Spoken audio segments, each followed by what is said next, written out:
how long have you been an atheist? And I'll let you decide what that meant, whether it was your first starting to question, therefore agnostic, or when you said, no, I'm fairly convinced of this.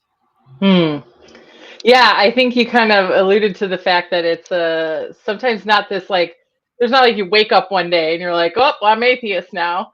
Right. It is a journey. So, and it happens sometimes gradually. So it really was, the very first seed was my brother he was probably like 8 years old and I was 10. And I was like a church function. We were going to go together. And he's like, I'd rather not. And I'm like, what? You're not going to go to the whatever, fill in the blank for whatever the event was. And he's like, that's all bullshit, right? And I was like, what? No, I'm going to go save some souls. Okay, bye. Right. And then, fast forward to college is really when I felt like I started to see and then couldn't unsee something. Yeah. When I really started to grow up and start asking myself some of these really hard questions about what do I value? What's important to me? What do I believe in? What do I like to do? What kind of people do I like to surround myself with? All of these questions that people grapple with as you grow up.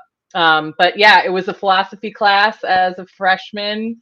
I didn't know what I was in for with that professor, but he asked all sorts of, just mind-blowing questions that I walked out of there every class. And I would go home. My dad was pretty religious growing up. He's a Christian. I was raised in a Christian household. Right. And then, it was in these college courses, and I would come home and be like, man, he asked me this question. I just can't stop, juggling it around in my mind. I can't grasp. The cognitive dissonance was really, really powerful at that time. And so the first moment that I think, the brain went fully was the day that we discussed free will. Oh, and so of course, a bunch of people he asked the question, do we have free will? And this is a Catholic university. So if you can imagine, many of the students said oh, yeah. Right. Of course we have free will. Duh, the Bible tells us that we do. God tells us that we do.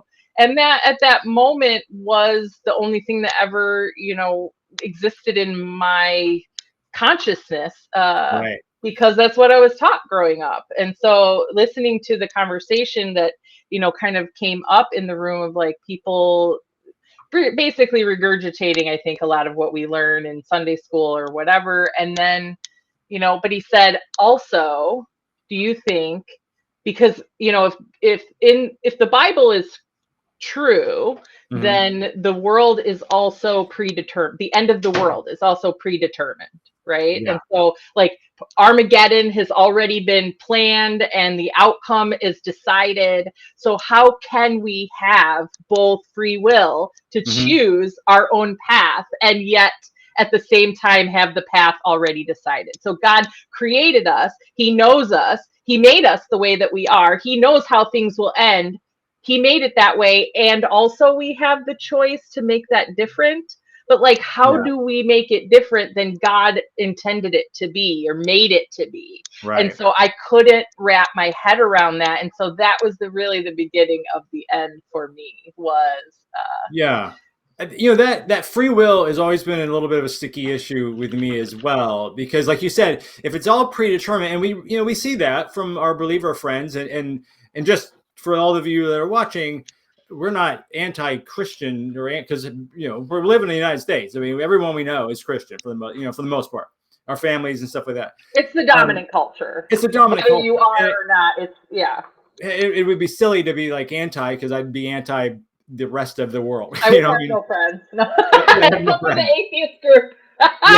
Just my atheist meetings that we have every month. Right. But yeah, that idea that everything is predetermined, because people will always say, God has a plan for you, and He knew you in the womb. There's that phrase, I'm probably misquoting it, but from the Bible. and he knows what's going to happen, because there's this and sometimes you can say this is good. I think the people that believe they use this as a comfort is that he's not going to give you anything that you can't handle, because he knows he has a plan for your life. That's all well and good until you say, but I also have free will. So how does that deviate from his plan? My friend Aaron, who's a member of this group, he gave me that one time when we were talking about prayer.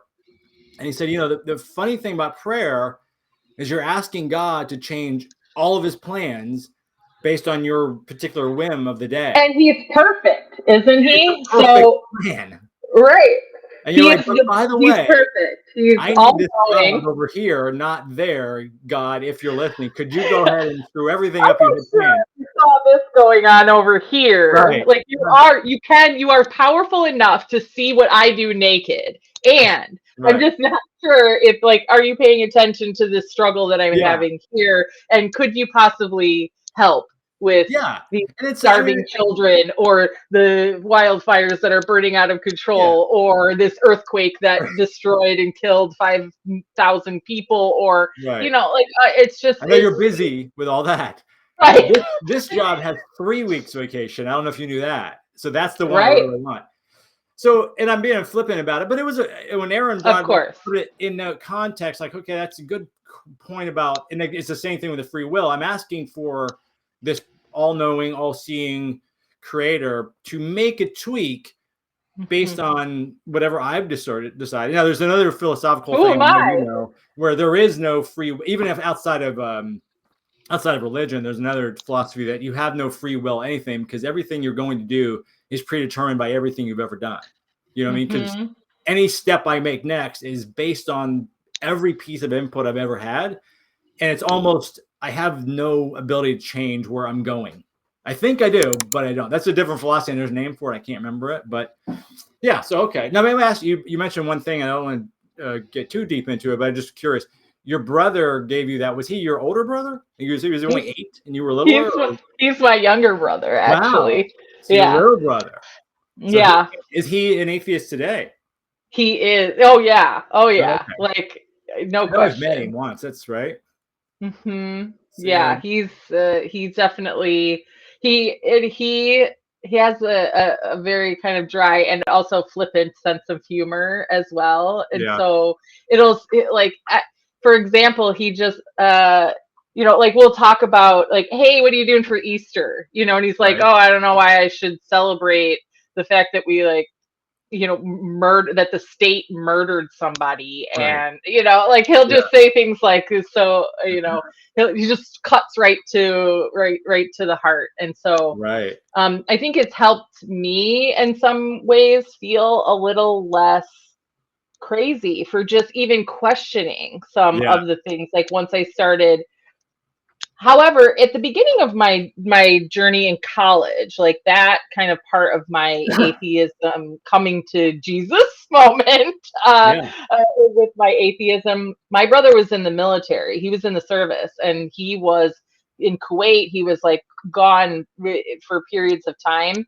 And so I actually didn't have a lot of contact with him, during that little pocket of time that I really became. And so it was funny, because then when we really reconnected, when he was done with basic training and some of his, like, more intense training that he went through, when he dipped back into the family life, he was like, oh, wait, like, oh, I can say this stuff now, and you're not going to give me time. And I'm like, I'm there, brother. I see it. And he's like, see,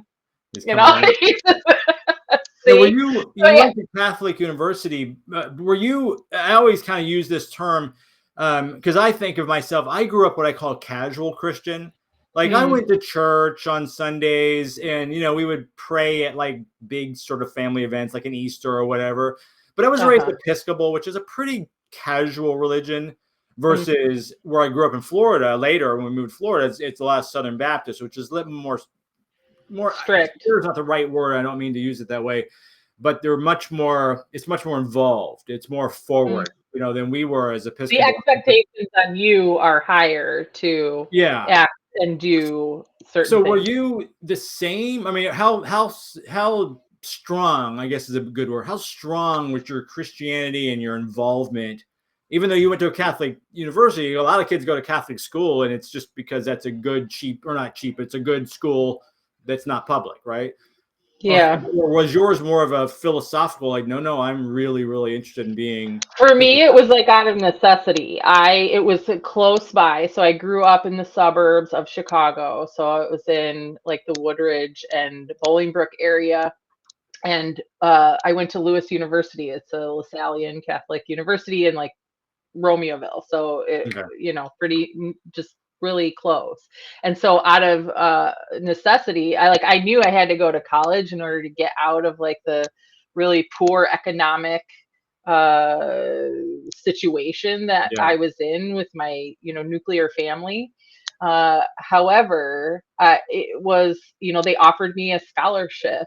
I got an academic scholarship, and I also got a swimming scholarship while I was there. So it really helped to like, didn't fund the whole thing, but it really helped to supplement a private school education for me in a way that was more affordable, like a state school would have been. Right. And so that I felt like was like a no-brainer. The fact that it was Catholic wasn't that wasn't part of really my decision to go there. It almost swayed me away from it, but I knew, because my parents both grew up Catholic, and they had very bad experiences growing up in the Catholic Church. And so they purposely put us kids, I have a brother and a sister, the three of us, in public school all growing up, because were public school or Catholic school, and they had bad experiences. So they're like, nuns making them eat I don't know. My mom always used to talk about they used to serve fried bologna sandwiches all the time. And my dad used to talk about how they would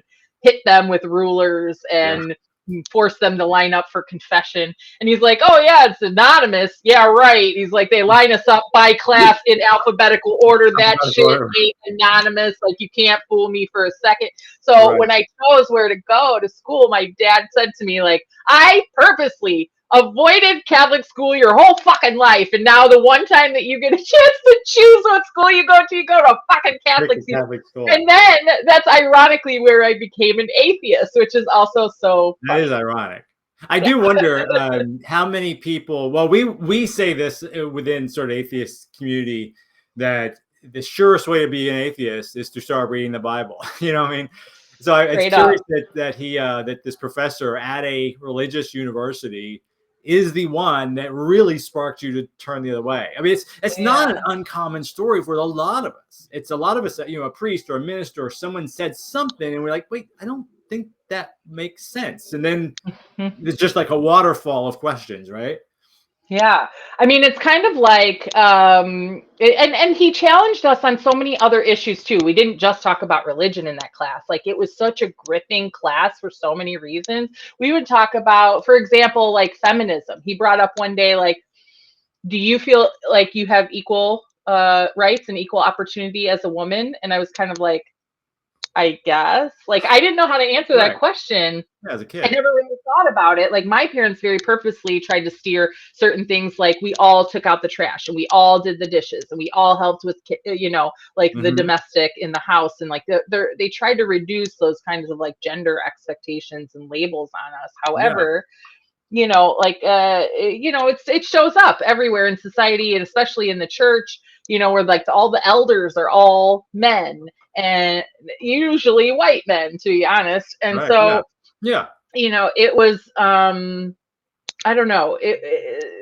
So when he asked me about feminism, or asked me about equality, I was kind of stumped, and he went around the room, asked a whole bunch of people, and people were like, well, the law says that we're supposed to get equal pay, but do we actually get equal pay? And that's just the tip of the iceberg. It was like this whole, so he brought up a lot of different topics that were just thought provoking. And he wasn't teaching us what to think. He was presenting us with exercises, like these thought experiments, and we had to see them through to the end to say, like, what is it that I actually believe? What makes sense to me? And let's actually sit down with no agenda to like, here's the end point that we want to get to. It's just, let it run its course and let's see where it goes. And so he changed my life. He really did.